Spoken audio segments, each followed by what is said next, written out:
in order to attain an understanding of Surah Rahman, and for Surah Rahman to take you to the heights that it is capable of taking you,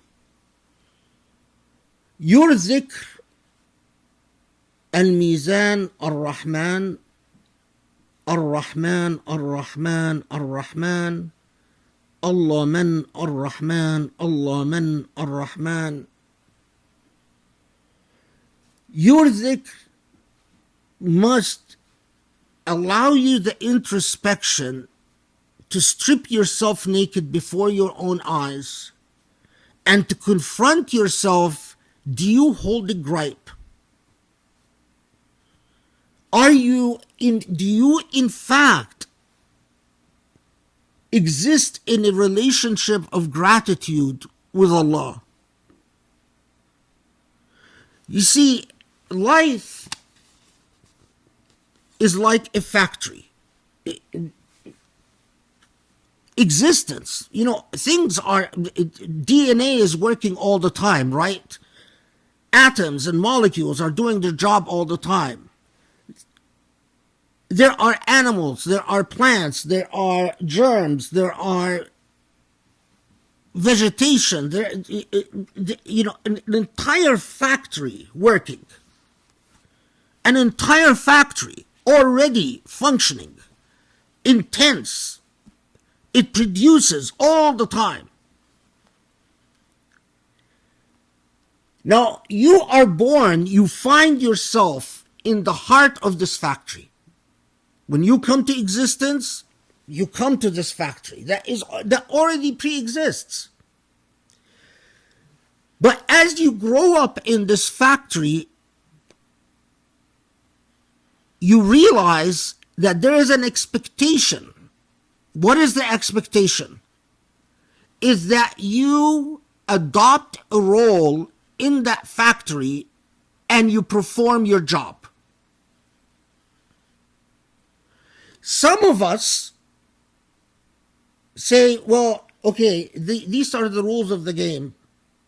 The factory is already there, and if I'm going to exist in this factory, I have to do my job, I have to do my part, and the owner of this factory will reward me at the end. But so many of us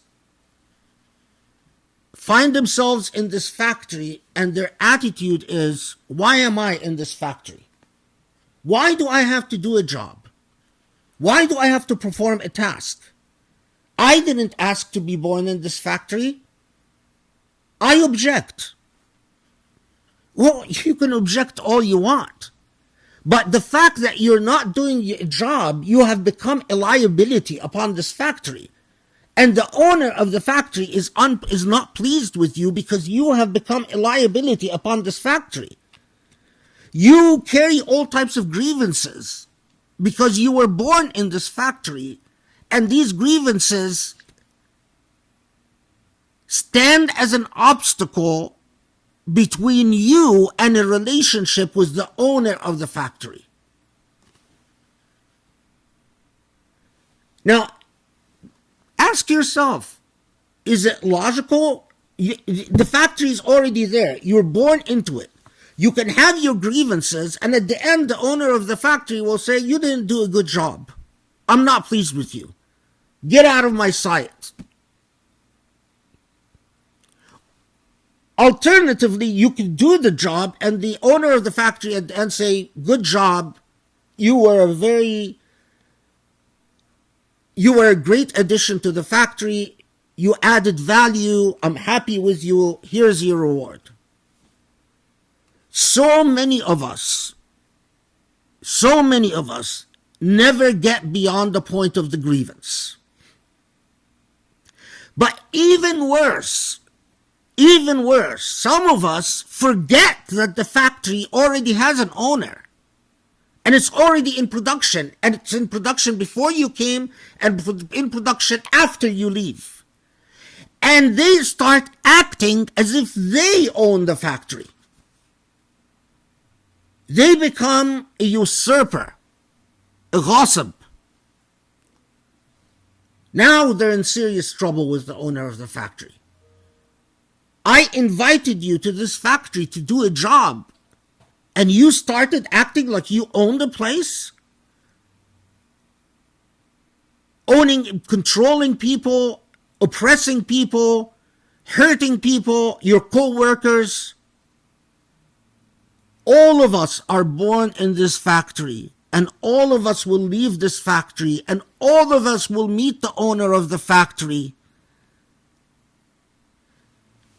So Surah Rahman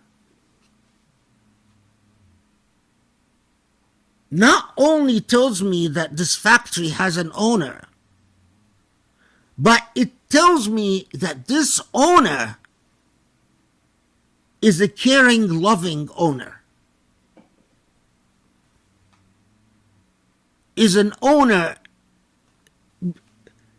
If you want a good relationship with the owner of this factory, this owner is so kind that the owner is happy to have a relationship with you. But your grievances, your short-sightedness can stand as an obstacle to the realization of Al-Rahman. Al-Rahman. Al-Rahman.